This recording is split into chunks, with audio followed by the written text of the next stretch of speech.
What's up, guys? Welcome back to another episode of the Rock Your Brand podcast / video session. And today we are going to be changing it up a little bit.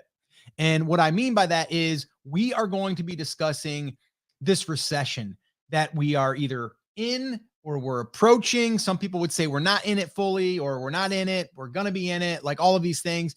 But we all know that there's probably something happening and there's probably something coming, because sales are definitely down for a lot of businesses out there. And you can just tell by people buying homes. They are selling, but they're not selling as quickly as they were. In some states they probably are, but not as much as where you're getting like 30, 40 offers in on one property. So things are slowing down, right? So the recession, what are we going to do to help protect ourselves so we are not susceptible to a thing like the recession? And that's what we're going to be talking about here today. Now, we're not just going to be talking about Etsy, which we do talk a lot about on this channel. We will be talking about that and how we can kind of use these same strategies, but we're going to open it up to where we're just talking about online business in general. And I would like to take a quick little poll here. Whoever is on with us live or on the replay, let us know right now, are you just starting, or have you been either side hustling or running an online business for a month, a year, 5 years? Let us know a little bit about where you are in this journey. So this way here, we can get a better feel of where you're at and where you want to go. So that's what we're going to be covering. 3 ways that Chris and I are planning on really protecting ourselves. And this goes for our Etsy stuff, but it also goes for the thing that we're building here for brand creators, which is our educational business. All right. And we're going to open up, peel back the curtain a little bit, give you a little bit of a behind the scenes look at what that looks like. And we might even start sharing a little bit more on that. And if there is something that you would like us to share, let us know that in the comments as well. And also let us know, would it be interesting for you or helpful to you to hear a little bit more about the back end of, or the behind the scenes of brand creators, which is on the channel right now that you're viewing on, is Brand Creators YouTube channel. So Chris, where you want to start, man? The 3 ways to really protect ourselves and future-proof ourselves from something like a recession. Yeah. So the first question is, are we in a recession? The answer is, it depends on who you ask, right? Definitionally, no, right? Because the fourth quarter of last year, technically, at least according to the people who, make up the numbers and bend them to their will, say that there was growth in the fourth quarter last year. But looking at all of the economic news, it looks like we're certainly headed that way. And so, Scott, the first question that I would have is, okay, well, if I'm selling online, what happens during a recession? And it just so happens that you and I were kind of in a unique position where we kind of got started coming out of the last recession, at least with really the e-commerce stuff. So we saw what worked then. And thankfully, it's the stuff we've been doing kind of since then to get us to this point. And guess what? It works in down economies. It works in up economies. It works in sideways economies, if that's a thing.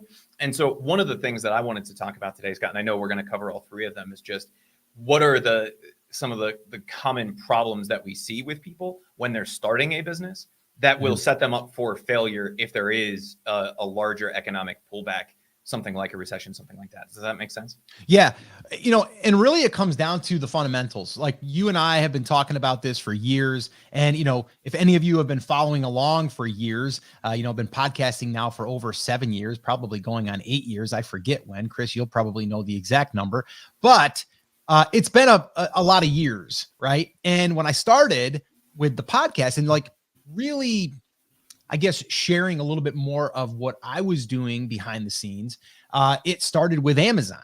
So I was building businesses before that, and brick and mortar was one of them. Some of you know, my wife and I owned a photography studio, then went and started dabbling in the online space and started with eBay. And then from eBay, started launching our own digital trainings and stuff for Photoshop. So all of that stuff.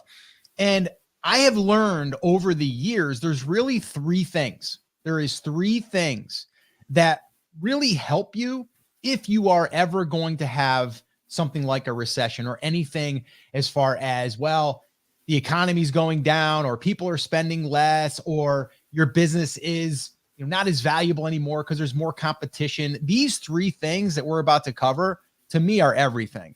And it doesn't matter if we're starting on Etsy or if we're starting on eBay, if we're starting on our own website, our own business, even brick and mortar for that matter. Like these things are a core of really running a successful business.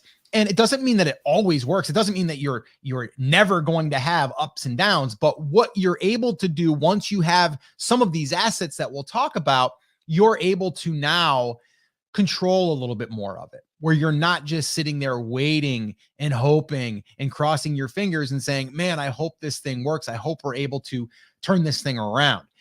So it does help you when you do have some downtimes. So Chris, you want to kick it off? Where do we want to start here? What is number one? What is the very first thing that we are focusing on, but we've already kind of started because that's what we do from the beginning. But what is the one main thing? And really, we're actually in Brand Creators, we're actually doing a little bit of a deep dive here to get a little bit clearer on this. But Chris, what is the first thing? What is the first thing that we're focusing on, always will focus on to help us really build a sustainable business? Well, to me, and correct me if I'm wrong on this, but the very first thing I would be looking at, Scott, is who is your niche and who are you serving? And one of the things that we've seen over and over again when recessions happen is that hobbies and things like that do really well in a recession. You know, people will cancel their Netflix subscription, but if they're into knitting, they're still going to be knitting. If they're into fishing, they're still going to be fishing. They might not go, to Montana to go fly fishing, but they're still going to, for my Pennsylvania people, right? Or people who remember the Carter administration, yellow breeches, right? In Pennsylvania to go do that because they can drive there. So if you have a niche, especially if it's a hobby-based niche, right? Or something that doesn't require a ton of travel, a ton of extra expense to get involved in, that would really be where my first focus would be, rather than being a product-focused business where people who are just buying a water bottle to buy a water bottle, this one's been around probably 2 years. I'm going to hang on to it for a little while longer. But the stuff that I'm interested, the hobbies that I'm interested in, I'm still going to be spending money there. And so really drilling down, understanding what your niche is, who your customers are inside of that niche. To me, that's the biggest key to not just surviving in something like an economic pullback, but really thriving. Does that make sense? Yeah. And here's the deal. I literally just did an Etsy audit for one of our students. Literally just recorded it and sent it off to her. It was about a 25-minute audit. And the thing that was really obvious was this right here. There was no defined niche. Okay. Somewhat, but not 100%. And then when you started to look at the products that are being offered, it was a little bit all over the place. Now, I will say this.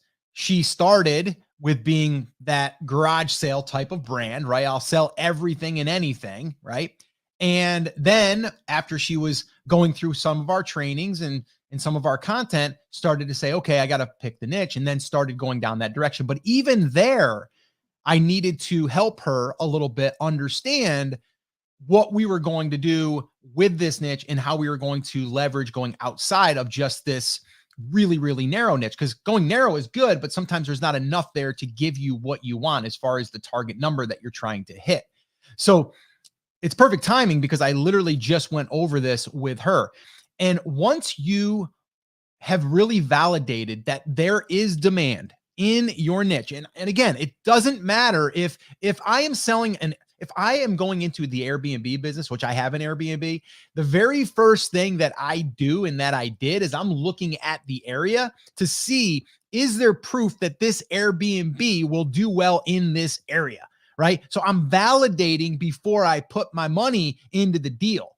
And it's the same thing. If you're going to put time into the deal, we need to make sure that the niche has validated that there is demand and that there is money being transferred in this niche. And then we can start doing some of the other things that we're going to talk about here in a minute. But if we don't have this done, if you are watching this or listening to this and you do not have your niche identified, validated, and really ready for you to kind of take it to the next level, you need to go back and you need to do some of that validation because it's really, really important. Okay. Now that doesn't mean you can't pivot. Okay. A perfect example, guys, is if you're listening to this on the podcast, you know that the podcast used to be called The Amazing Seller, right? And for those of you that don't know, it used to be called that. We pivoted to brand creators because I didn't want to just talk about Amazon. I wanted to talk more about brand building. And that's what we did. So we changed it a little bit. So it is possible to do that. We're still targeting the same type of person, someone that's looking to start an online business or run an online business. But then what we did is we positioned it towards just people in general that were trying to build a brand. Then what we did is we started playing in the Etsy world, and then we started to point to the Etsy stuff, right? But a lot of the stuff we're teaching is universal. Okay. So you can kind of see, and the reason why I'm sharing that with you is because just because you start right now, okay, in a niche, it doesn't mean that you can't go outside of that niche as long as it's a broad enough topic or a broad enough niche. Okay. And I've talked about this before. Like if you're going to go into the wedding niche, that's very broad and that's very big, but you might start in the bridal party area. Okay. Or you might start in, maybe it is bachelorette party stuff. And then you're going to level up a little bit and go into different areas, but you're in the wedding niche. Okay. So really, really important that you understand that. And that is what we are doing right now. Even to this day, Chris and I are having conversations of who is it that we are serving, because we have a lot of different people that come through and we're just not 100% sure. So we're always trying to figure out. That's why we do surveys and stuff. If you guys have been on YouTube, you know, in the community tab, I run surveys there. I'm trying to understand who the people are that are watching our stuff and consuming our stuff and what they want more of. Why am I doing that? Because I want to serve them better, but I also want to be able to create products that serve them better. Okay. So it's really important that we understand who they are. So if you are not yet going through that process, make that the first thing that you do after you get done with this live, or when you get some free time, take an hour and really go through that validation process to make sure that the niche that you're going into is a good niche that has good demand and it is validated with sales. Scott, to just kind of put a bow on that, you mentioned we still have conversations to this day about this. In full transparency, literally right before we hit the go live button on this, you and I were having that conversation because we always want to give our audience the content, not just that you want, but the content that you need, right? And so sometimes those two things aren't necessarily the same thing, which is part of the reason we're having this conversation today. This is probably the least sexy thing that we could be talking about right now, because we're walking you through what this would look like if this stuff goes sideways, right? But it's also something that everybody needs to be aware of. And we see a lot of people making the same mistakes, especially not knowing their niche or knowing their customer. And with something like an Etsy shop or an Amazon store, right, that's a little bit easier. With something like brand creators in the Rock Your Brand podcast, because we have so many different people who are interested that have come in because we talked about Amazon or we talked about creating content once and somebody shared a podcast episode with them and now they're hanging out with us on YouTube, or they're listening on the podcast, or they're hanging out inside the Facebook group, right? It's a little bit easier in most online businesses than it is in, for lack of a better term, the information world, because we have so many different ways that you can find us, right? If you own a online fishing store, there's only really one way that somebody can find you, and that's looking for the fishing stuff, either fishing content or fishing products. Those are really the only two ways. And the main reason that this really is even more important during something like a recession or even just a slowdown, right, is that when you know your niche and you know your customers, it's easier to find the people who are still interested in buying your things. The random people buying random things because they're like, oh, that's a cute fishing thing. My great uncle Jimmy likes to go fishing. I'm going to buy that and I'm just going to keep it in the back of the closet, even though I know I'm not going to see them until Christmas. Those people go away. But the people who are still really into fishing, they're still buying. And if your business is dependent on the random people buying random things because they find a fishing mug that's adorable and they're going to just put it in the back of their closet till they see Uncle Jimmy 2 years from now, those people go away and that revenue stream goes away. And then you're just left with the core of who your customers are. And right, if we're just selling random water bottles, that core of who your customers are doesn't exist. And we'll talk about this here in a little bit, but if we don't have that core base of customers, then we lose out on kind of the other two portions of the three things that we're going to talk about here today. Does that make sense?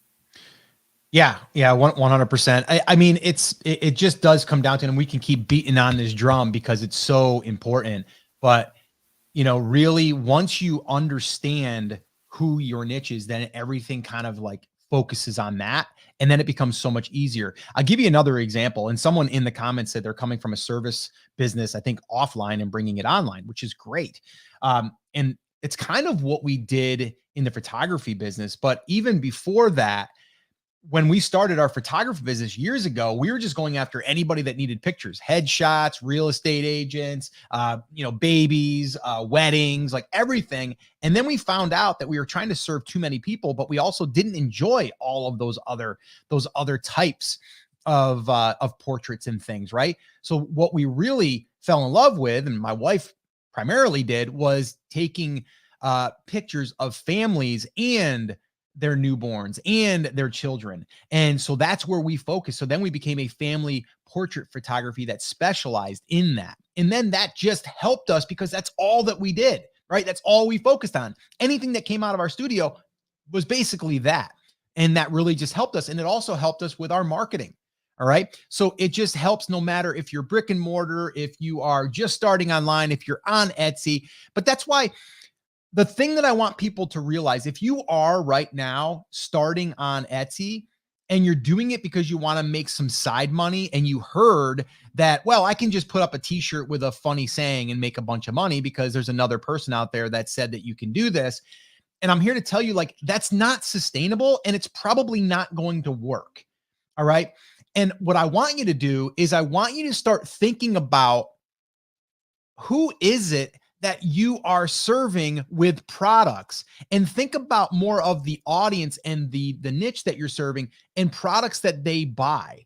And instead of thinking of one product that they could buy, think about how many other products they could buy or what other products they would buy. And it just that shifts the way that you think. I think Etsy is a great platform to kind of get your foot in the door with online business. I think it's one of the easiest ways to get started. But there's so much more to it after the fact that a lot of people don't talk about, and just a lot of people don't know in general. So it's not their fault. It's just they don't understand that you're not really building something sustainable unless you do what we're about to share with you right now. That will definitely make this into a full-fledged brand. And I don't mean it's got to be a big brand. It could be a solo brand. It could be just a micro brand where it's just you and that's it, right? But you're serving one audience, one niche, and it's just so much easier to do, and it allows you to build something that is more scalable.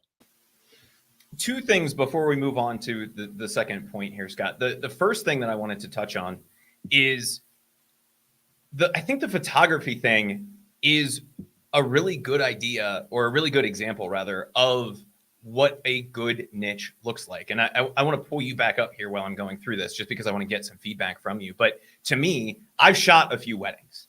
I've shot some headshots. I've shot some corporate portraits, right? Like, I'm not the world's greatest photographer by any stretch of the imagination, but I dabbled in photography enough that I did some professional work there, right? Shooting a wedding is a very different experience than, I almost said shooting a baby, than taking shots of a baby with a camera, right? Yep. The expectations, the skills that are needed, the things you have to be thinking about are very, very different. You told me in the past that your job was to be the silly face guy, right? Like, Lisa was taking the pictures. Yep. If you went to a wedding, there are 900,000 things that you have to micromanage. You have to get the ring shot. You have to get the kiss shot. You have to get the cutting of the cake shot. There's like a whole checklist of things that you have to go through, and the skill set for that and the way that you take those photos is very, very different than babies in a studio. Am I wrong on that? No, 100%. It's way different. There's also a lot of pressure that comes with shooting a wedding that we didn't like, and your weekends are tied up. Our whole point in starting that business was so we could spend time with our kids and be able to, drive our kids to school and all that stuff, which is, you could do that during the week, but then on the weekends, your weekends were shot. Now, don't get me wrong. When we were in the busy season in fourth quarter, our weekends, not every weekend, but it was, well, I say like not every day on the weekend or not every hour on the weekend, but pretty much we were busy on the weekends. But with a wedding, you're basically banking it all on one day. everything has to be working. You're stressed out because back then too, we weren't using digital because it wasn't around. So we had to like shoot it, get the film, send it off, and pray that the exposure was right, that, you know, your lighting was good, everybody was in the right shot. Like you didn't get that instant gratification and that instant proof that it was a go. So that was stressful. And it is a totally different experience. And it's honestly with the newborns, my wife loved doing the newborns. I'm talking like newborns, like days old. And she loved it because it wasn't a high stress pressure situation. Yes, it was a delicate baby, but she could take her time. It was a 3-hour session. Maybe we'd let the baby fall to sleep. We'd put a heating pad down a little bit to get it warm. So, you know, like all of these different things, it's different. And we just didn't enjoy it, but it's a completely different market also, right? You get the bridezillas out there too. You know, you get that to deal with. Yeah, I shot my first wedding and I said, I don't know that I ever want to do this again. And then a friend asked, I said, yeah, I'll do it. And I was just like, no, never again, right? It's a very different skill set. But one of my friends from growing up is a wedding photographer, does a fantastic job and loves it, but would die in a studio shooting pictures of babies, right? Like just thrives on that. I have to do this. I have to go through these 9 things. You know, I got to go get all of these shots and do this exactly right. And, you know, I have 7 people roaming around to make sure I get a picture of everybody and somebody shooting video and we're doing all of these things at the same time. That is not the same skill set or the same customer base even. Yes, if you shoot somebody's wedding 4 years later, maybe they have a baby and they come back to you for pictures, but it's not really the same customer base. So to me, those are 2 totally different niches. And if you just say, I am a photographer, yes, you could get some wedding photography clients. You could get some corporate headshot clients. You could get some whatever. But as there's an economic pullback, what people are looking for, they still want those wedding photos. But what they're going to look for is the person who's doing the best job at that. And if you are a generalist in your space, you're never going to do the best job. Because if you're shooting 4 weddings a year versus shooting 2 weddings a weekend, right? Friday, Saturday, and then, you know, maybe the hangover party on Sunday, right? Then you're not ever going to have that level of skill. And so when there is an economic pullback, you're going to be the business that loses out. So if you know what your niche is, you know who your customers are, it does really set you up for success, not just during those times, but it also then when there's not an economic pullback, you can raise prices or only work, you know, be a little bit more selective with the people who you work with. Whereas everybody else is just kind of fighting for the generalized scraps. Does that make sense? Yeah. 100%. So listen, here's a question that came in and I want to address this because I think it's a good one. How do we validate the chosen niche? And that's the big question, right? Now we've done videos here on the channel that help with that. So definitely we'll link those up in the description once the live is over with. So if you're watching this on the replay and you wanted to watch any of those that we actually go through the process for validating a niche, but really, if you are watching this right now and you are, you're on Etsy or on Amazon, like there's tools out there that help you with that. Etsy in particular, there's one called Everbee. So if you guys haven't heard of Everbee, I'll go ahead and drop a link up here. You can try it for free. I think you get 10 searches a month, but this allows you to be able to look at data, right? It's kind of like if you were opening a brewery and then being able to see that there's 5 breweries around you, and then you can look at their books and see what their numbers are and what their best sellers are. You can look at that with a tool. So that's what I'm saying. Like, so when I was doing the Airbnb stuff, which I still am, I'm not actively out there buying homes to turn into an Airbnb. I have a lake house that I turned into an Airbnb, which is great. But when I was going through that process, I was thinking about buying another one in North Carolina, up in the mountains. And I bought a tool. It was called AirDNA, I think it was, which was basically, it tells you, it gives you estimates of what properties are renting for over the last 2 years. And so this way here, I can kind of see, you know, the numbers, right? So it's the same idea. And again, if you're on Etsy, if that's where you're starting, I would definitely recommend Everbee because it gives you an estimate of the data. Okay. It gives you at least something to say, okay, I can see that this niche is definitely got some good demand. So we always look at demand, and demand comes from searches. Like how many people are going to the platform that you're going to be selling on, and how many people are going there searching for that particular product. That's number one. Number two is how many people are trying to sell the same darn thing, and what's the price points, and how many are actually selling? What's the conversion rate on that? And do I feel like I can do a better job? Like that's basically how you would then find out if that niche is actually viable. And I'm going to also look at not just one product. I'm going to go, oh, there's people buying 5 different types of products or 10 different types of products. Because then that allows me to know, okay, I can build out a product line in this niche. So that's kind of how you're doing this niche validation. You're really just trying to look at the numbers for that niche. Now, here's one thing I have found is that there's not a lot of Etsy sellers who are focusing on one niche. Now I would say in the baby niche there is, in the wedding niche there is, but outside of that, there's really not.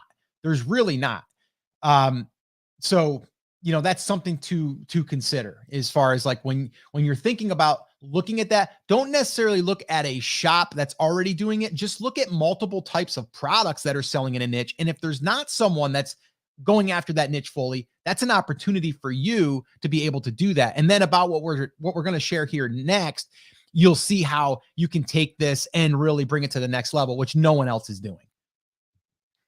Yeah, I would say, and you guys just got a little preview of the point I wanted to bring up, but it doesn't matter what your business model is. There's 2 things that you're looking for to validate your niche: traffic and sales, right? Because no matter what your business is, there's some sort of a sales thing, unless you're a 100% content-based business, a YouTube channel, a website that's only going to run ads. But at some point, you're going to branch out into something else anyway, typically digital or physical type of a product. And the thing that you want to see, if your chosen platform is Etsy, you're going to use something like Everbee. If you're selling on Amazon, right, you're going to validate the sales portion of this with something like Jungle Scout. But the other thing that you want to see is something like this, right? Trends.google.com is going to be one of your best friends. What you're looking for here is consistency, right? And Scott, this is the first thing I typed in. I typed in fishing just to see what would happen. And we can see that even going back to 2009, 2010, when we were in the last big recession, right, that the US had, that fishing held pretty strong. Now, the all-time biggest thing for this obviously is like May of 2020. I wonder why, right? Mostly because it seems like everybody was stuck at home. But we can see that whether it's a good market, a bad market, whatever's happening in the economy, the interest in fishing has stayed fairly consistent.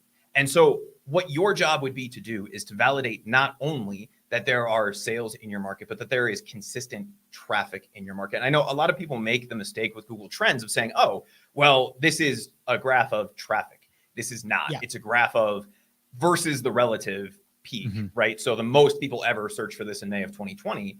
What does this look like? So the most ever people searching for this was 2020.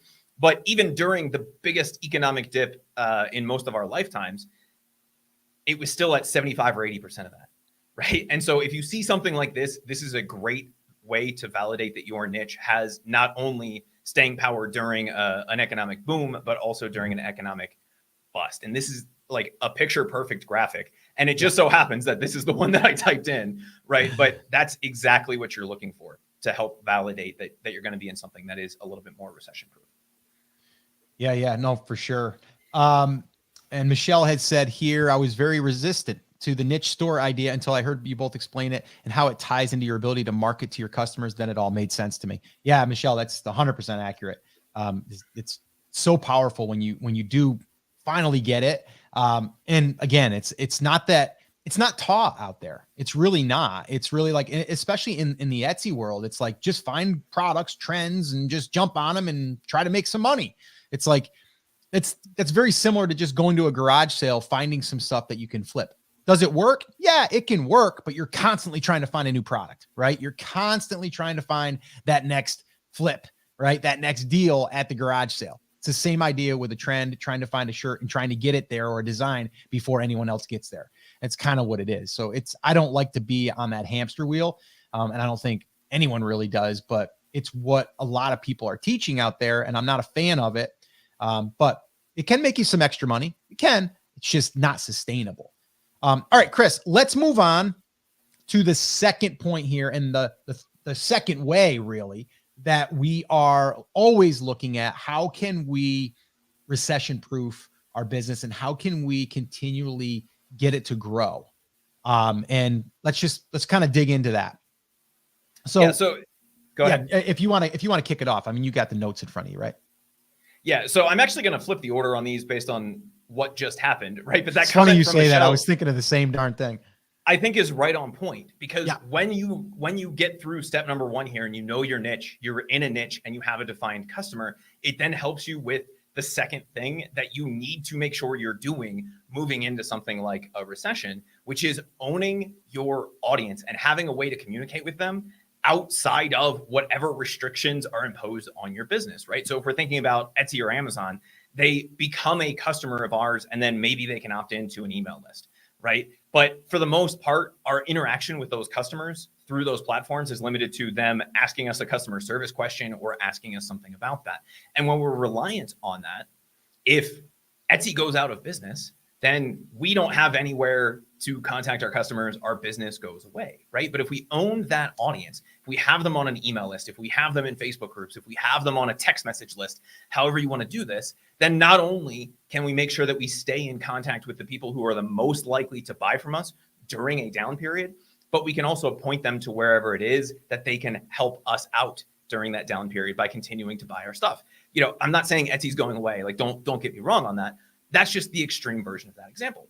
But if we own the audience, Etsy doesn't go away because I don't see it going anywhere. We can still then point those people intentionally back to our products, even if they're not thinking about Etsy, because they're like, well, Etsy's where I go to spend money when I have extra money and I don't have any extra money right now. But then when we show them our cool bass fishing thing, they go, I'm still into bass fishing. They go back over to Etsy, but we have to have a way of sending them there. So we're less dependent on the random browse and search traffic and much more dependent in something like a recession on our owned audience. Does that make sense? Yeah, this is a big one, guys. This is like something that I always think about before I ever even get started in a new project or a new brand. So like, even when my wife started her Etsy shop, just as a side hustle, by the way, which if we go back a little bit, some of you know, Chris and I have built content sites. We call them niche properties, where we basically will take and create content, written content, and we will publish it, and then we will get ranked by Google, and then that traffic will come over to the website, and then we will monetize it on the website. We'll get into some monetization stuff here in a minute, because that's really what makes all of this stuff actually work to where you make money.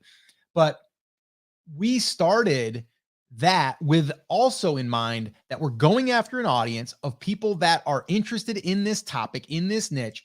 And we also know that we're going to be able to build an audience that we can communicate with and then offer them products. And it just happens that my wife started the Etsy thing and we connected the dots, right? So being able to have that audience is everything. Some of you also know the story. Some of you don't, but we started an e-com brand, 4.5, 5 years ago. And then we went ahead and just recently sold it. I say recently now, it's about 2 years.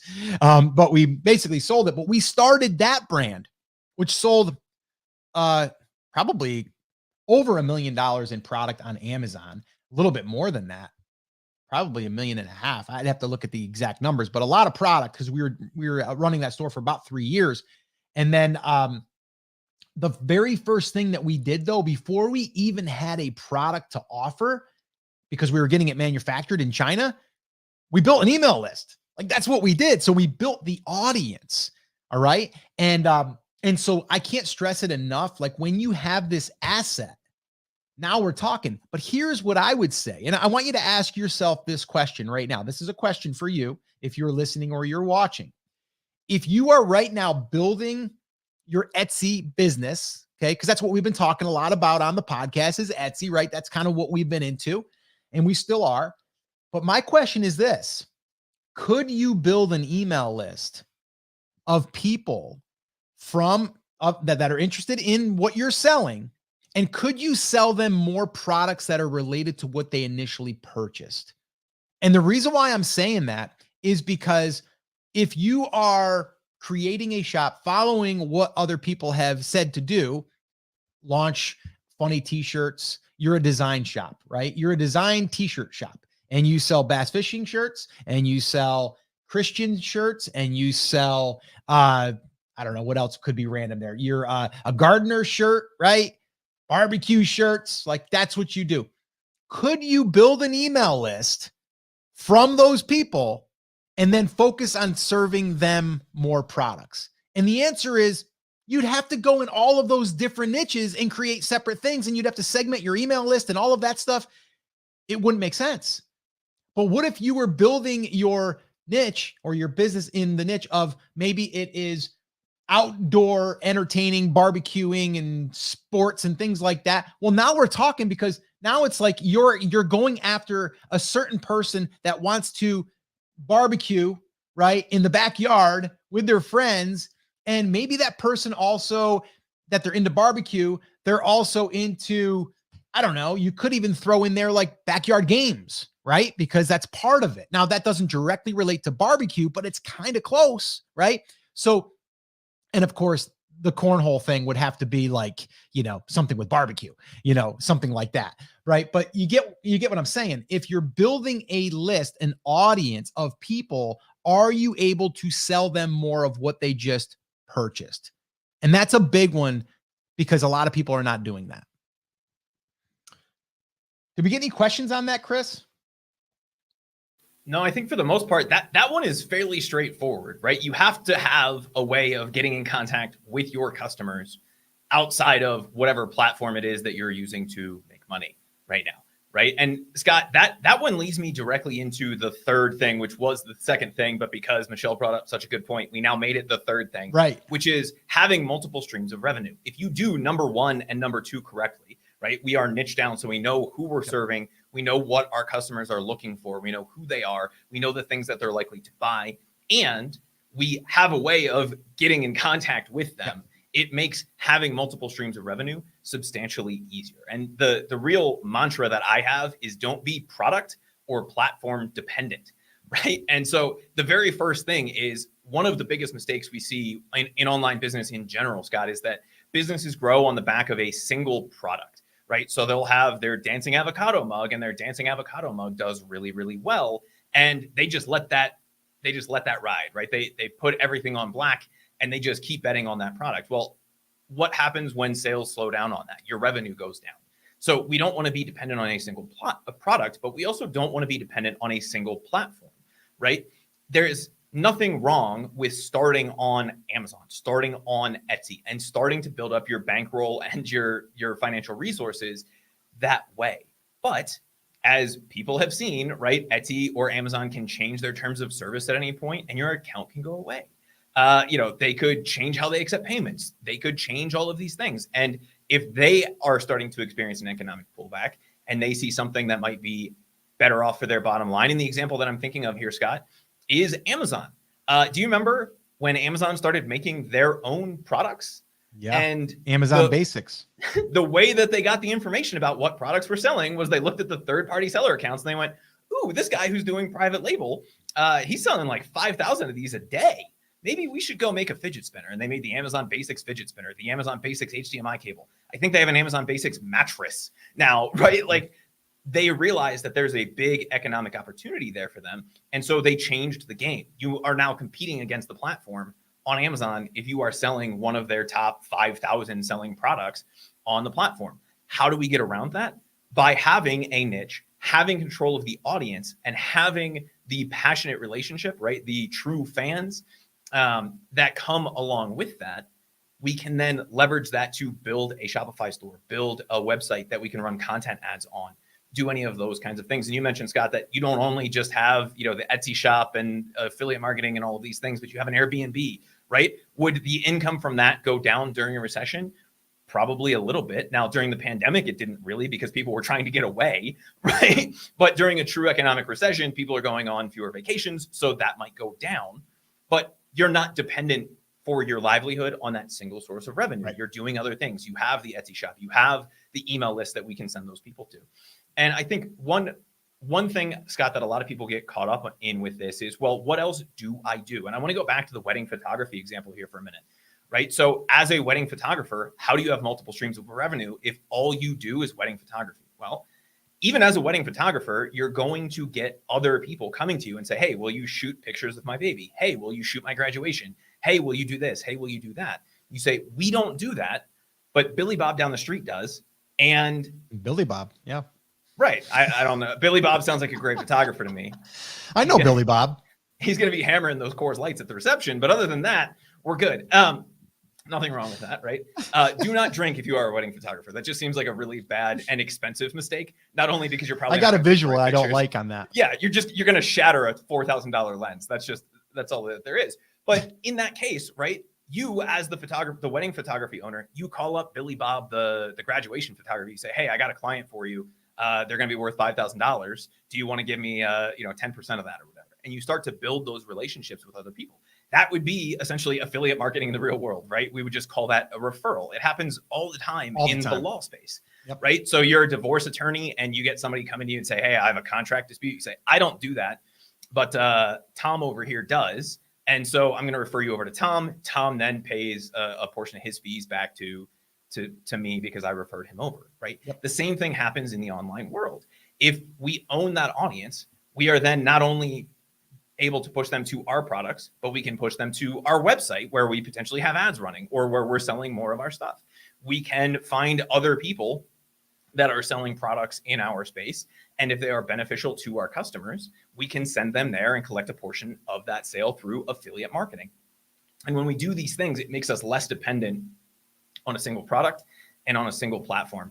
And having those redundant income streams, whether it's having more than one successful product, having more than one successful platform, those are the things that make the biggest difference because we don't have to worry about one thing drying up totally and getting rid of our business overnight.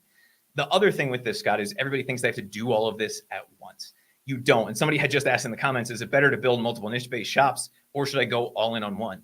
And I think the same thing applies to revenue streams, right? You need to get a revenue stream, whether it's your Etsy shop, up to close to where you want it to be before you start focusing on these other things. But you want to have this in the back of your mind. And the easiest thing to get started with, even if you don't go down the revenue stream route right now, is focusing on owning the audience, right? Building that email list, starting to play with that. Because then if something happens, you then have that audience to fall back on, and you can then figure out the revenue stream stuff down the road. But my suggestion would be focus on the stability, get it to a nice, stable place, and then start looking at building some of those other streams. That's when you go build your Shopify site. That's when you go start creating all the content in your niche. That's when you start your YouTube channel. That's when you start really doubling down on affiliate relationships. Once you have your shop at a stable level, then you can look at those things. Just keep in the back of your mind that it is something that you're going to want to look at.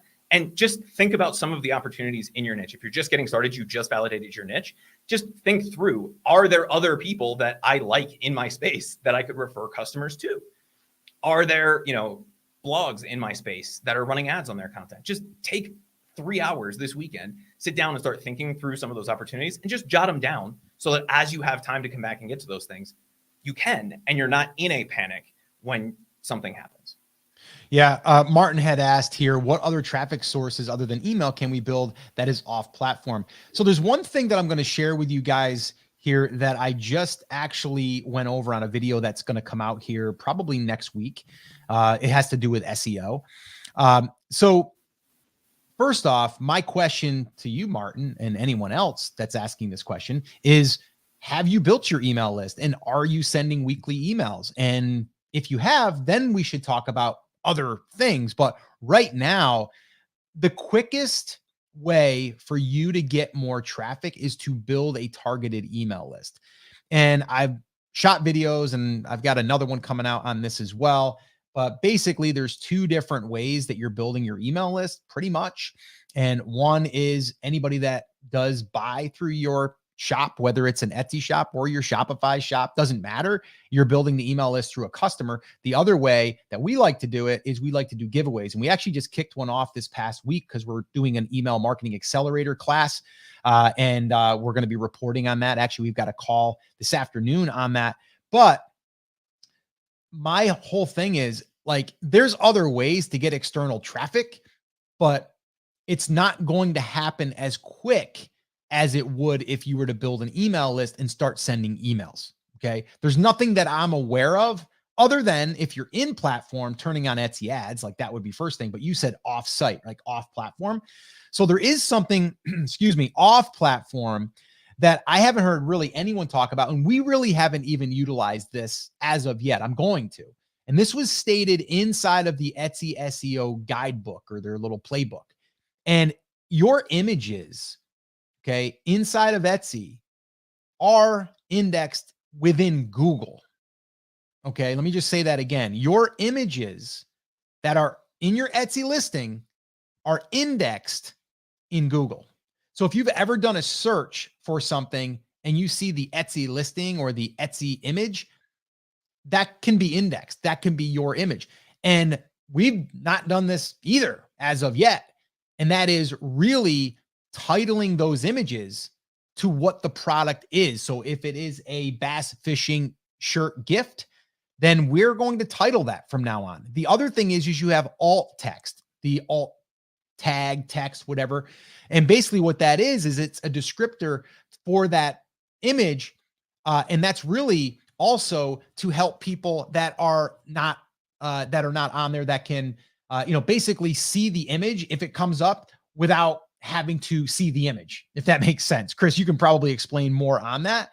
But what we're doing though, is we're giving the image data or details. So this way here, it can get indexed, not just from Etsy, which it is getting indexed, but also outside of there within Google, which I thought was interesting. So there's something that everyone can do like right now if we're focusing on Etsy. And this goes for anything. If you're creating content on a website, title that image. We've definitely experienced traffic from titling our images, and they come up in Google Images.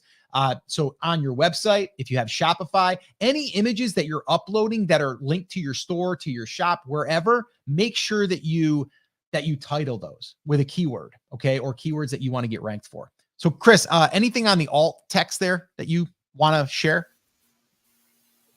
No, I mean, alt text is essentially just a way for the computers to understand, and if somebody's visually impaired, to give them a better idea of what the image is supposed to be. But traditionally, search engines have also used that to understand what the image is. That is becoming less important over time from the search engine perspective, now that there's a lot of image recognition and some of those kinds of things happening.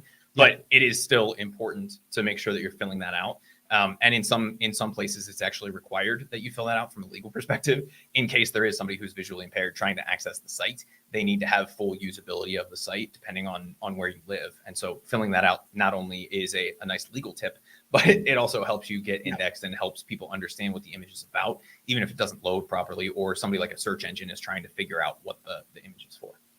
Yeah, it's funny. I want to just give a shout out here to Robert. Robert, thanks, man. It's funny. He says he's got a smiling face with tears. Not yet, but I have some great examples that come in my inbox from this guy named Scott. And what he's referring to is the emails that I send out on a weekly basis. I send out 3 emails every single week, Monday, Wednesday, Friday. And for the most part, they are emails that are there to educate, but also to drive you over to a video, right? To watch, which I don't sell anything in that video.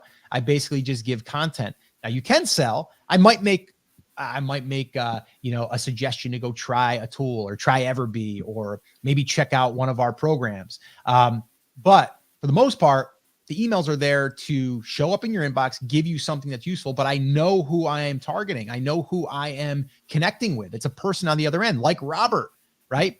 So anyway, and he says, fantastic stuff with the PS portion. Great examples. Yeah. So if you guys are not yet signed up to our email list, you might want to jump on that. Head on over to brandcreators.com. Go there. You'll see the 64K roadmap. That'd be the best place to go. You'll get the 64K roadmap and a video that goes along with it. And it's totally free. And then you'll be on the email list. So check that out if you are interested. But I'm a huge fan, massive fan of email. And we're doing it with brand creators, as I just said. And I want to say this again here, Chris, just while we're kind of spitballing. If you guys are interested in hearing more of us building our brand creators, brand creators, there's a lot of brands in there. If you're interested in hearing more of the behind the scenes of that, I mean, we're publishing on YouTube now, twice a week with videos that we are producing for the channel, but then we're also doing some lives like this. We're doing some clips. So if you are interested in learning more about that and how we're doing it, let us know in the comments, and we can publish more on that as well. That's something that we want to do in the future. It's something that we are pretty passionate about as far as like building brands online and what we're doing. And we're kind of learning along the way as well. I mean, we've been at this a long time, but we're learning every single day. Chris and I are really heavy into YouTube right now. So a lot of our conversations are about YouTube and that growth. But it's a channel, right? And it's a channel to get attention. What happens when you get attention? You build an email list. What happens when you build an email list? You help people, and then you link them over to products that they can purchase. It's literally simple. So take this same concept, plug it into Etsy, plug it into Amazon, plug it into eBay, plug it into Shopify, like whatever. You just plug that system in. Niche, audience, products. Okay. Which kind of leads us into products, Chris. Let's dig into the monetization. So what did you want to dig into in terms of products? Oh, I think for people understanding that, okay, you have the audience now. Now, what do I sell them or how do I sell them? And I think people are limited or limiting their thinking that they only can sell their own products.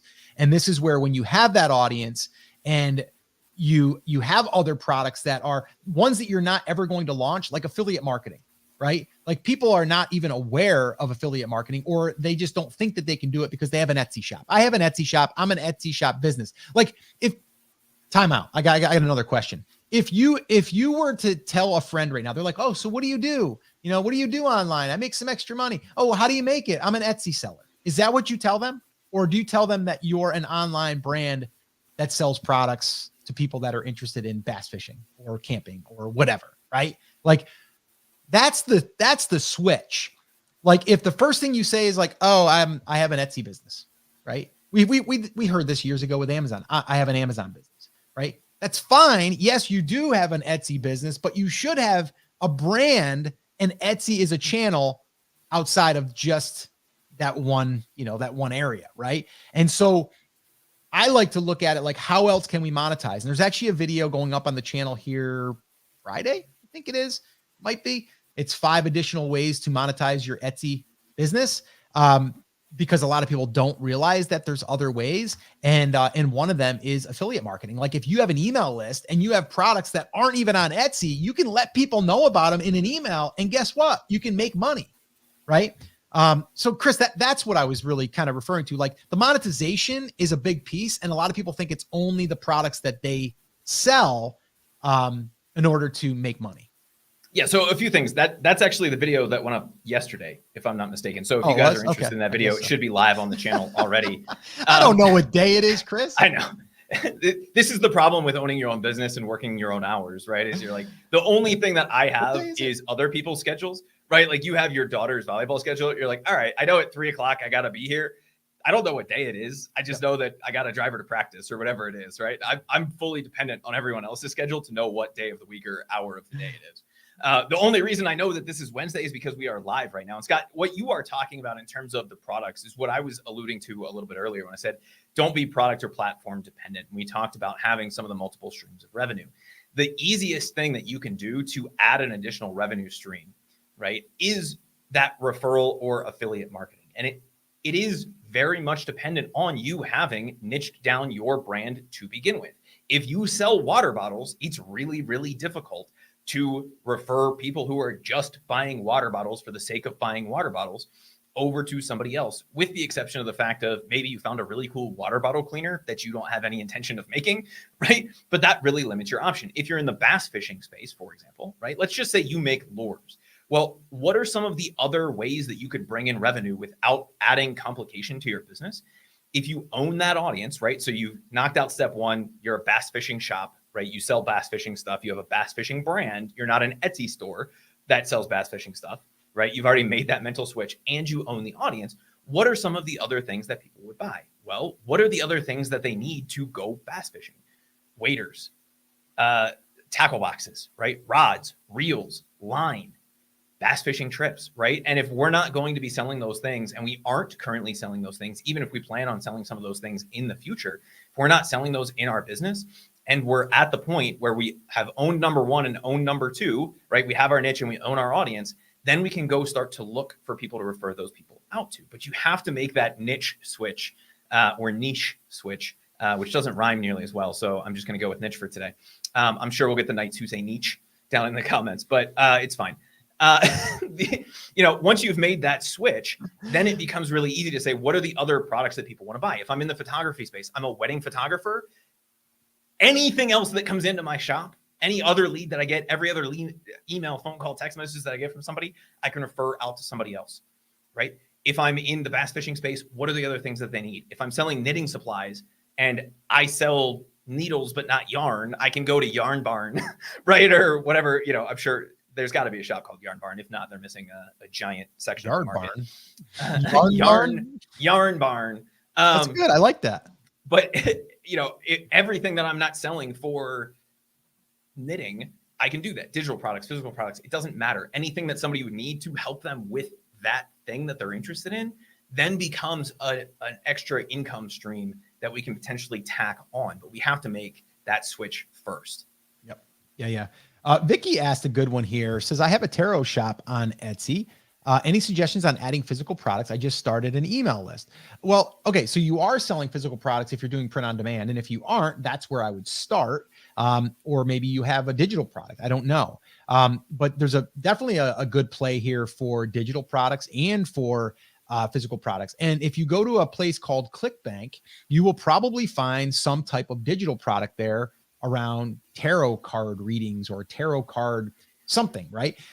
So I would go there and look for affiliate offers. I'd also really do a lot of research, not just on Etsy. I'd go on over to Amazon. I'd go over to eBay. I'd go and do some keyword research, like what are people looking for outside of Etsy, right? And I would do some keyword research there using a tool called Uber Suggest would be the one I would use. And then or even just using the Google Auto Suggest. And this way here, I mean, heck, you can even use ChatGPT and put in there like, what physical products could I sell to tarot card people? I can let it kind of tell you, So I would say this is definitely something that is a group of people that are passionate about this. And it's probably an educational piece too, that you could teach people about things. But also I think the physical side of things is like, okay, what do you already offer that's physical? And if you don't, print on demand would be one. But then there's like, what else do they need? What else do they want? What else are they currently buying that you're not offering? And why aren't you offering it? And if it's because, well, it's a product I just wouldn't want to create, then find someone that's creating it and try to find an affiliate program and then promote that product. That's kind of the road I would go down. Vicky said, ooh, I know ClickBank.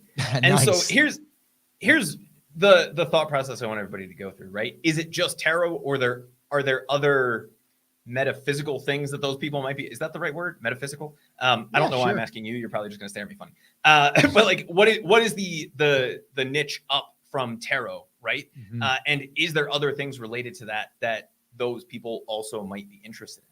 So even if you are in the bass fishing niche, that doesn't mean we can't refer somebody over to a kayak for fishing, even if they're not in, it's not designed for bass fishing. It's designed for deep lake trout fishing. I don't know if that's a thing, guys. I'm just making this up, right? So as long as it's relevant to their interest, then it's something that we could tack on. And something like tarot cards, like the obvious thing would be to take whatever the most meaningful cards are for people and turn those designs into physical products that people could have. It's a little less obvious than something like astrological signs, where you could say, well, you're just going to print a Gemini pillow, right? Because there may be a little bit more explanation involved on the tarot card side. I can't say that I'm a tarot expert, but that would be the thing that would pop into my head is, what are like the meaningful things?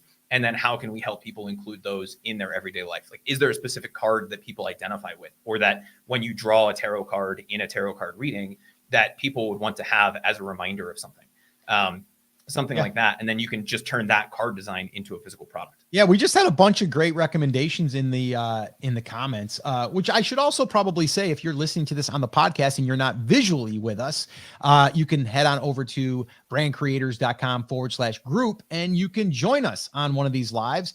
And if you guys have any questions while we are here live or even on the replay, drop them in the comments and we'll do our best to answer them.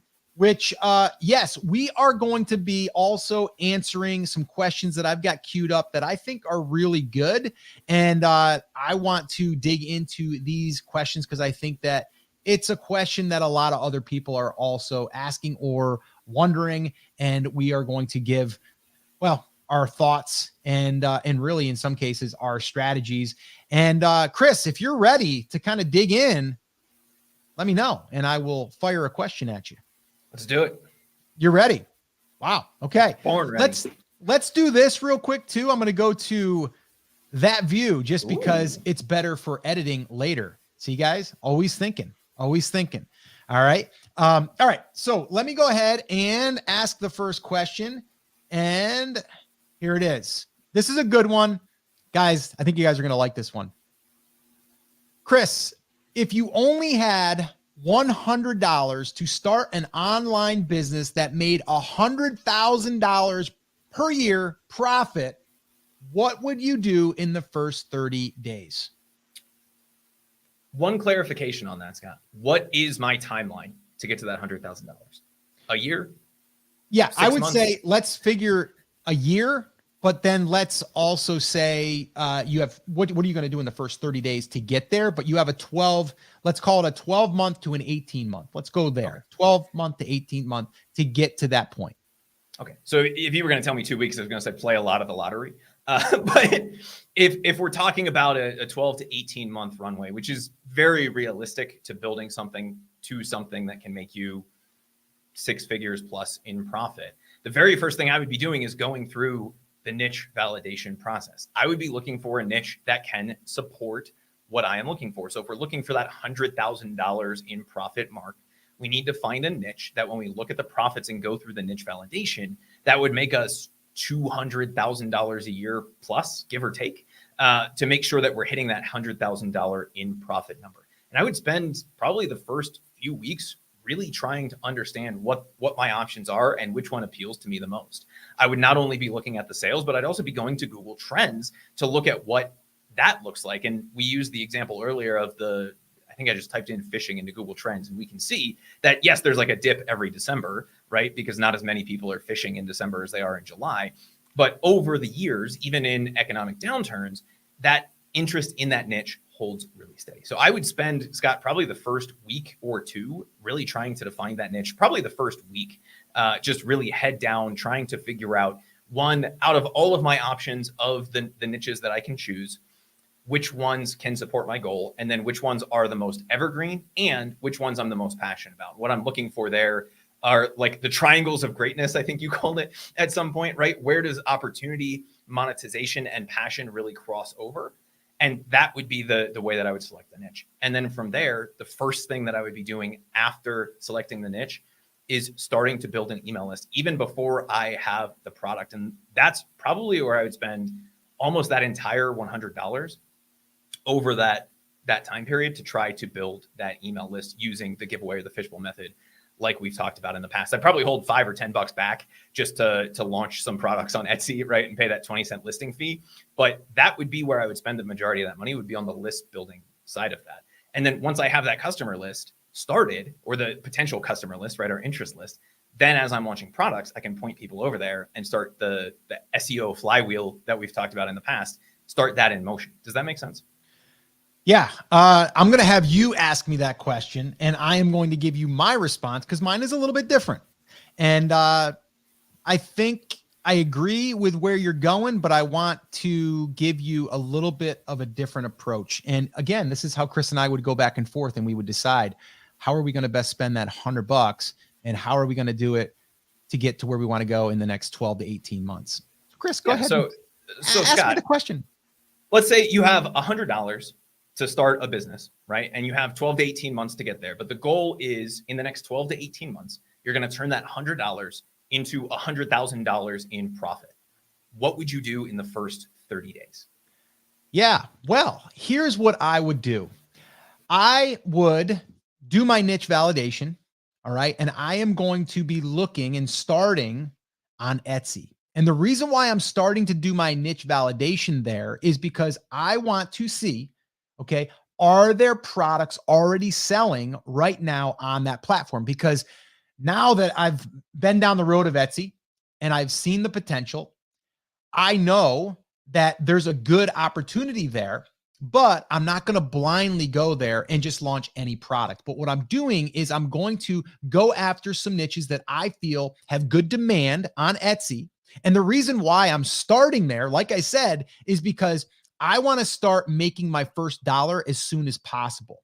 All right. So that's what I'm going to do. Niche validation. I'm going to spend some time there. I'm going to spend, I don't know, $29.99 a month, and I'm going to buy Everbee, and I'm going to start doing my data, right? My little research there. So I just used up $30 of that money.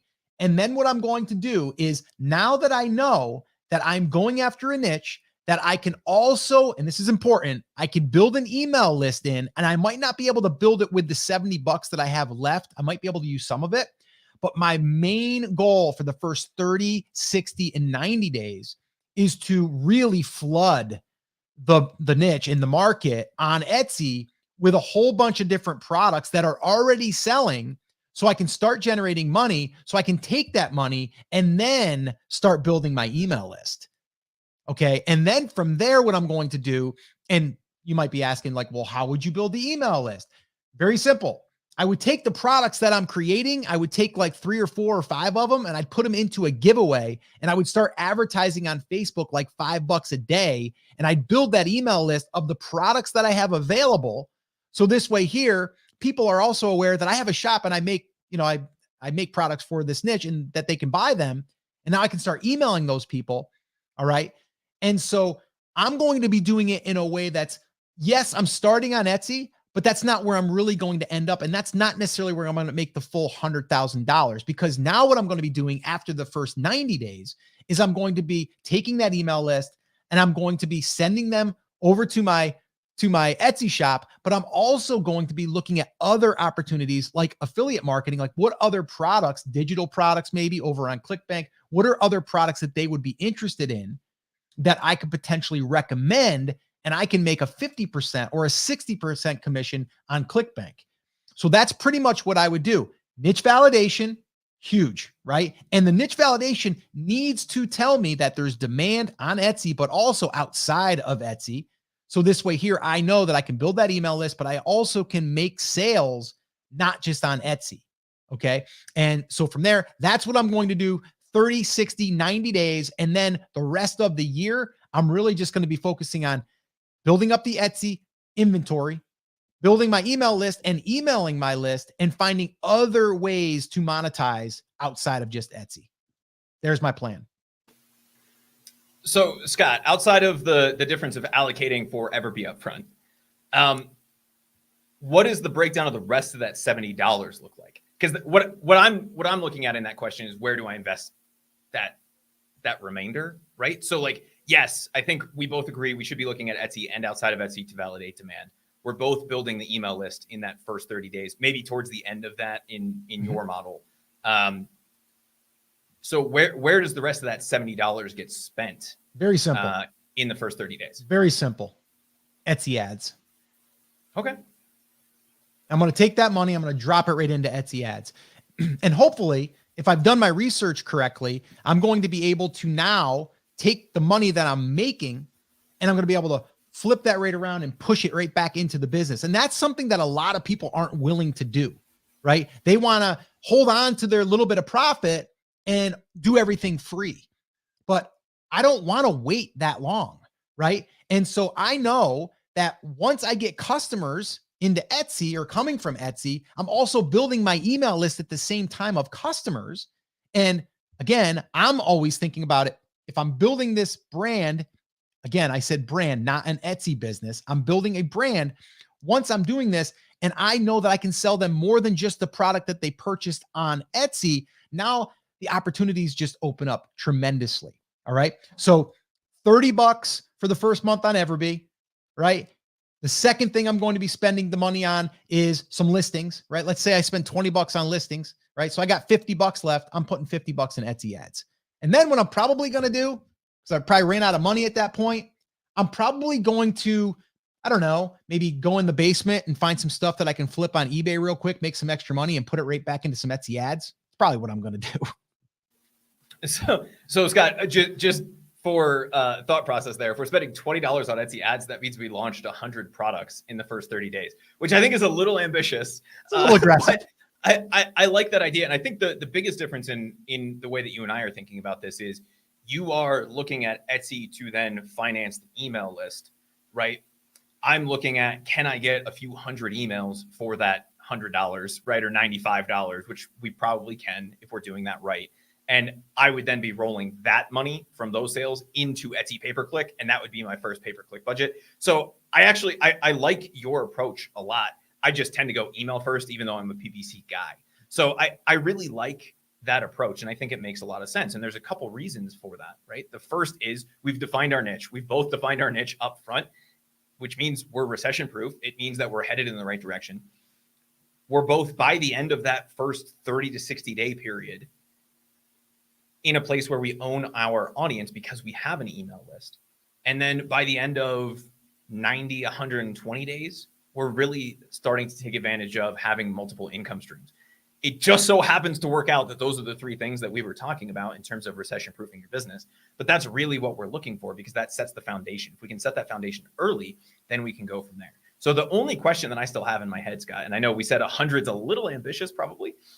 Would you have a goal for how many products that you're launching in the first 30-day period? Yeah, in the first 30 days, I would like to have 30 products. And that might come with, and we've talked about this before, it's going to come down to taking one design, putting it on 5 different products, right? I'm also going to be doing this. This is something I didn't mention. I'm going to be trying to find products that are more expensive. They aren't just your typical $20 t-shirt, right? I'm going to try to figure out a way to launch other products that are more expensive. A great example is a blanket, right? One of the throw blankets that goes on your couch. All right. We've talked about those before. You're selling something that's more expensive, and instead of making $5 or $10, I'm going to make $20 or $30. Okay. So that's another way to try to get there quicker, is by selling more of those types of products. And then probably taking some products that I think that would go well together and creating a listing of a bundle of the 3 together, right? Something like that to actually increase the cart value of that one customer. But you and I both agree, Chris, it comes down to, you got to know that the niche has products that are selling and there's enough demand. That's number one. Number two, we've already agreed that we need an email list. It's just a matter of when we build that email list. And the third thing is we need to make money through sales, right? Through selling stuff. And to me, I'm just looking at it like we can get on Etsy and almost get a sale within the first week, technically, right? And start really driving everything. And as we're doing that, slowly we're building an email list, and then we can go ahead and ramp things up with an email list. So it's a little bit, but I think that's the strategy that I would go with. Yeah, I like it. I mean, the niche validation portion of that is key, because we need to know that the niche is going to support our number. 100%. In the case of this example, it's $100,000 in profit. So we'd want to see $200,000 to $250,000 in gross sales in that market to be able to get to that number, right? If we're making 40, 50%, that's going to take us to $250,000 gross across the different products in that market. And if our niche doesn't support it, then we have to either use shoulder niches, niche up, niche stacking, right? Yep. Or look at a different niche entirely that would support that level of return. If our number is 50,000, the process to me would still be the same. It just opens up the number of opportunities that we have. Does that make sense? Yeah, 100%. All right, let's move on to another question here real quick. We got 2 more that I want to address, and that I want to go into. So Chris, what is the fastest way to get more traffic to your Etsy shop? Go ahead. What's the fastest way? Etsy ads. All right, done. End the video. Turning on pay-per-click on Etsy is the fastest way, because you can realize traffic immediately. Now, the other fastest way would be if you already have an email list and you send an email to that list, you're going to see a big influx of traffic. But assuming you have nothing more than your Etsy shop, the single fastest way is turning on Etsy pay-per-click ads. The other thing that I would be looking at is, how many listings do I have? Is there a way for me to get noticed more organically? But the organic traffic game on Etsy really is kind of a long-term thing. Yes, you can put up a listing, get that Etsy boost, and start seeing a few visits right away. But if you really want to ramp up traffic, you're going to want to maximize your number of placements inside of the Etsy search results. And the number one way to do that is by simply turning on Etsy ads for that listing. Essentially, once you turn it on, you have the potential that traffic is coming in, right? As long as your bid is right and you have enough budget to support what you're trying to do, you're going to see that traffic coming in that same day. Does that make sense? Yeah, no. And here's where I would add to that. So you're going to be turning that on. That's going to get you the traffic the quickest. But what a lot of people don't realize is you also doing that, as long as your listings are optimized, SEO friendly, right? SEO optimized, which we've talked about here on the channel. As long as that's done, you're now giving Etsy one of the biggest things that they're looking for, and that's sales. right? And so when you're giving them sales, it's going to automatically lift everything in the organic search as well, because they're going to promote your listing because it's getting sales. So that's why it kind of all works together. It's like that little flywheel gets spinning when we start to inject some traffic that converts to a sale. Now we can get into, well, does the listing convert? You can throw traffic at it, but if it's a crappy listing, it's not going to convert. I'm assuming that you have a good product. I'm assuming that you have good conversions on that product when people do arrive there. And if not, then we have to fix that part first. The other side of it, I would say, is the email list. And if you're not yet doing that, that's another way for you to be able to think about this for a minute. You're able to draft up an email and hit send, and then it immediately goes out to people that have either purchased your products in the past or people that are interested in your topic because you've done some type of promotion to get people on your email list. And I know we'll get this question. Well, how do you build the email list? It's very simple. I've talked about this before. Take 3, 4, 5 of your products, put them in a giveaway, and then advertise that on Facebook. Target the right people, advertise it for $3, $5 a day, something small, and build that email list of those people, because now we know that they're raising their hand because they're wanting the stuff that you're offering in the giveaway. And that's a big one. And then again, all we need to do is write some emails, push send, and then we have instant traffic, like instant traffic. All right. We just push a button and it goes. And I know that sounds kind of a little spammy, but it's the truth. It's like you literally write an email and click send, and it's going to go out to all those people that are interested in what you have to offer. So that is how you would get traffic the fastest to your listing, and it's going to help you in the future with your organic ranking. All right, and Chris. Scott, I think you just sent an email the other day that the subject line was like 4 cha-chings in 6 minutes or something like that. Yeah. That's how instantaneous that traffic can be once you have that. Right. And so to me, if you have an email list, I'd go there first, right? Before even turning on Etsy ads. But if you don't, then turn on Etsy ads and then start thinking about, as somebody said in the comments, note to self, build my email list, right? That lets us, no matter where we're selling, no matter what we're doing, be able to drive traffic essentially whenever we want without having to pay for additional ads. Should we be doing one or the other? Yes. Should we be doing both? Ideally, right? So that would be the order of operations for me. And I think you're on the same page there. Yep. Perfect. All right. Last one here, Chris. Here we go. What's the biggest mistake Etsy sellers are making and why a majority fail? I think there's 2 mistakes here. The biggest mistake is not understanding your niche, that you should have a niche, and trying to be everything to everyone. And when we do that, not only does that lead to fewer sales and fewer long-term customers, because we can't ever really own the customer if we're just selling water bottles with funny designs on them, right? If somebody else makes a funnier designed water bottle, then people are going to go there to buy it. However, if we are serving a niche, it allows us to insulate ourselves a little bit from competition. It allows us to really maximize what we're doing in terms of repeat customers, multi-purchase sales, because we're selling other products that they might also be interested in buying, rather than hoping that they buy 4 different water bottles with 4 different funny sayings. There's a chance they're going to buy a fishing pillow, a fishing hat, a fishing shirt, and fishing bed sheets, or a shower curtain or something, right? All at once. So we're able, if we go that route, the niche route rather than the product focused route, we're able to sell more consistently, and quite honestly, rank better within the Etsy ecosystem. The second mistake, and Scott, I think this follows from the first mistake, is burnout. And if you're not passionate about the thing that you're doing, it means you're going to lose the interest in what you are doing. And that's much, much easier and much more likely to happen in a product focused store, where you're in the, I have to list 400 products a day game to try to compete against all the other people who are making funny water bottles.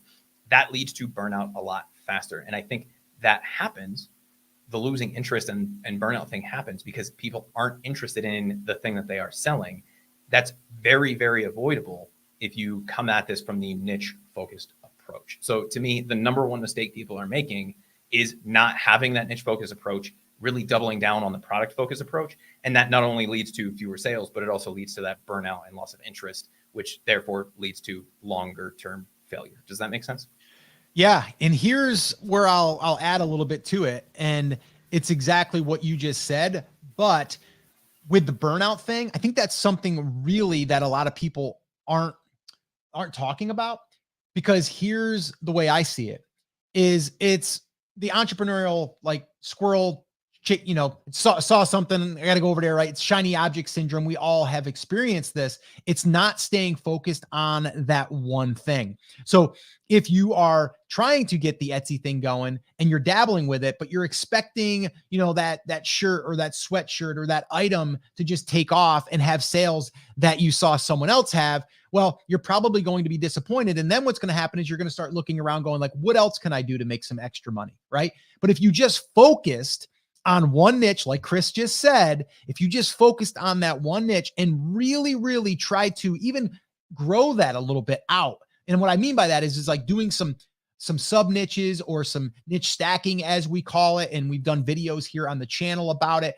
But basically, you're now focusing on that one customer, and that customer that is buying things, but also they're buying other things. And how can we now create more products for that customer?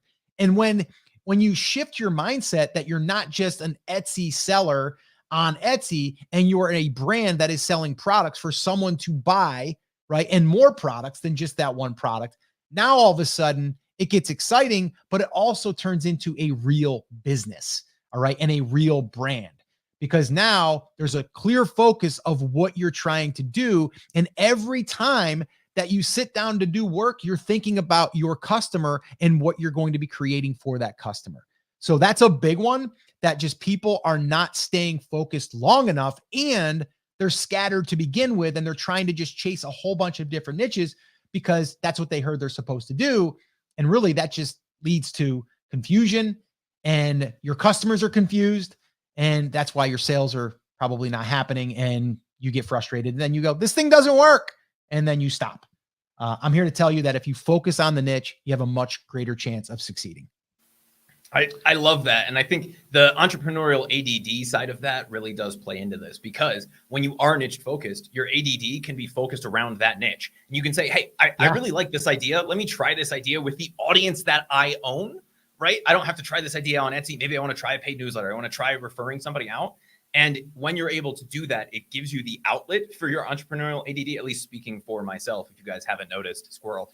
But that's something I struggle with. I know you struggle with that, Scott, but really having the niche focused approach allows us to say, well, what if we try this, but in our niche? And that gives you that creative outlet to avoid the burnout that you would otherwise have when you're just trying to launch 100 new funny water bottle sayings a day. You can only go to Chat GPT so many times to say, give me 100 funny things to put on a water bottle before you want to just throw your computer out the window. Scott, with that in mind, I had one question that I wanted to ask you, because we ran a community tab poll over on YouTube, and we wanted to know in our audience what people were trying to do, like why people were starting an online business, why were they playing around on Etsy? Why were they building a business on Etsy? Like, what brought them to us? And the majority of people said, at least the last time that I looked, that they're trying to replace the income from their 9-to-5 job. So the question that I wanted to ask you is, what's the biggest mistake you see people making when they're starting a side hustle, be it Etsy, be it a content site, whatever it is, with the intention of replacing their 9-to-5 job? So what's the biggest mistake you see people making in general when they're trying to replace their income that they're making from their job with something like selling on Etsy or another side hustle that they can turn into a full-time opportunity? Well, I think the word side hustle a lot of times is for someone just to create some extra money, right? Being an Uber driver, pizza delivery, like all those things. And all those things can bring you in money, right? But you have to show up every day, and you have to, basically punch the clock in a sense. I think that's one thing that people are, they're trying to make the extra money, but without thinking to themselves, how can I create something that actually will create side money, but will also turn into something potentially, right? That's something that has potential to go bigger than the side hustle. Because side hustle, whenever you think about that, it's like, okay, and I've done plenty of them. Don't get me wrong. I mean, my wife and I, we were selling these little wooden bridges years ago. We put our kids through private school selling these little wooden bridges on eBay, right? And so we've done it.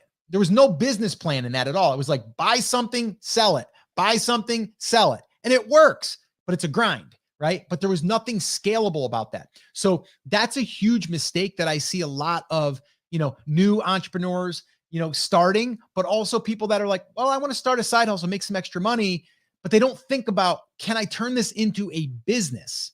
Right? Can I turn this into a business? I'll give you an example of a side hustle that has nothing to do with Etsy, has nothing to do with online, but this is how my brain thinks.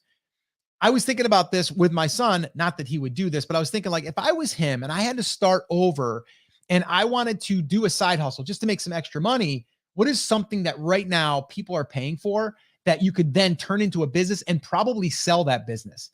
And you want to know what it was, Chris? I see him Yes, I shaking his do. head. Yes, he wants to know what it is. It's a poop picking up business for dogs. So right now there's a truck. It's like Poop Brothers, it's called, or something like that. It's literally a cute little truck with some dog and with a little poop scooper, right? And so in my head, I'm thinking I could do that just as a side hustle, get a few people on a route. Every week I can go back and pick up their dog's poop, right? The hardest part about that job is I got to show up, I got to do the job. But what I'm also thinking is if I build this thing up, I can hire people, not that I would want to do this, by the way.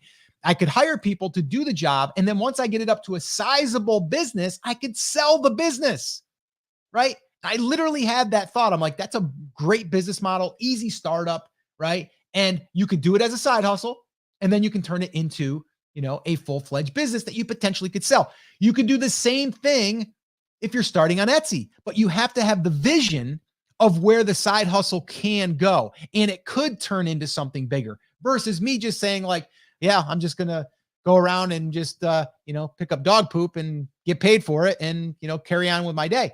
No, I'm thinking business sense as far as brand building. How can I build this thing into something that I could also maybe sell later? Now with Etsy shops, you can't sell those, but I can sell my email list. I can sell the products that I'm creating. I can sell my website that has traffic and that has sales. Like, I can do all that stuff. So even though I might be starting on Etsy, I'm thinking about how do I build out these other assets that could turn into a full-fledged business.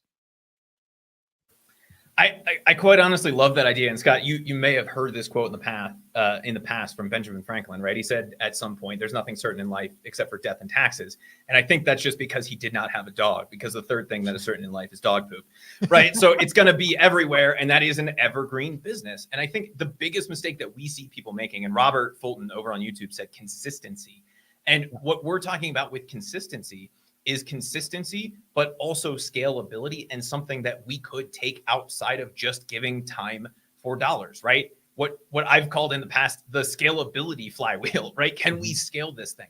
And if we're looking at the dog poop business, yes, we would have to bring somebody else on to start to scale that. But that is something we could eventually get outside of our own hours for. Driving Uber, we can't do that, right? Like, unless you created some sort of a taxi cab company where all of the Uber drivers are now paying you a portion of that, there's not really a way of getting around that. And the biggest mistake I see people making, Scott, is not understanding that the investment of their time, even if it makes a little bit less for them right now, has the opportunity, if you're looking at the right things, to make them evergreen revenue into the future. And that's one of the reasons I love things like Etsy, right? If we sit down and we create a single Etsy product, theoretically, our goal is to make at least one sale a day on every product that we launch, right? It's not always going to happen, but that's our goal. If that's the case, and my goal is also to make $5 or $10 in profit per product, that means for that 3 hours that I've invested in creating that first design, that I'm going to make $5 to $10 a day for the foreseeable future. So would you rather, in those 3 hours, make $30 driving Uber, and then to make that $30 again, have to drive 3 more hours of Uber? Or would you rather start to see that flywheel of growth with something like Etsy, with something like writing a blog post? And this is another good example. If I spend an hour or 2 hours writing a blog post, I might not get enough people to pay me for that $30, right? Let's just use $30 as the example, right up front. But over the next 6 months, over the next year, over the next 2 years, Scott, some of the articles on the Brand Creators website that we wrote back during the pandemic still get hundreds, if not thousands of visits a month, right? That was 3 years ago. And they're still getting hundreds or thousands of visits a month. We know if we were running ads on that content, that we would be making $17 to $30 per 1,000 people. So I'd be making 17, let's just call it $17 a month every single month for 2 to 3 hours of one-time effort. That to me is the biggest mistake I see people making.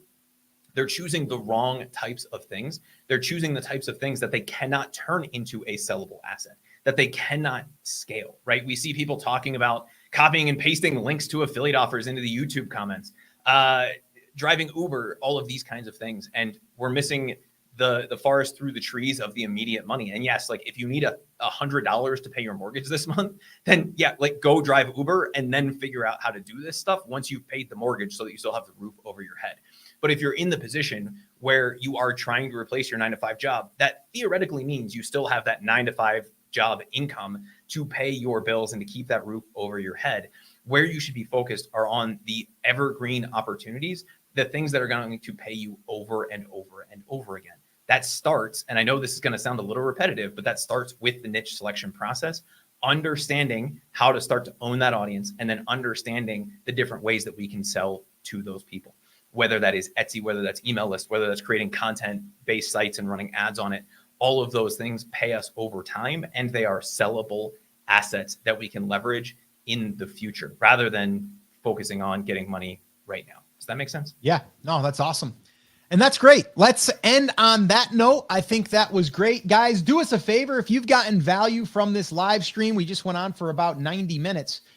Go ahead and smash the like button. And if you're not yet subscribed to the YouTube channel, subscribe and you'll get updates as far as when we go live and all of the goodies there. And yeah, I just want to thank you guys for hanging out with us. This has been awesome. We really enjoy doing this. If you're listening to this on the podcast, head on over to brandcreators.com/group and you can join us over there for the live stream. And you can just head on over to YouTube as well if you want. We post in both platforms or on both platforms. So once again, guys, I want to thank you so much for hanging out with us. Let us know in the comments, like I said, what's one big takeaway from today's live, and we'd really appreciate that. So guys, take care, take action, have an awesome, amazing day, and we'll see you right back here on the next episode. Take care, guys.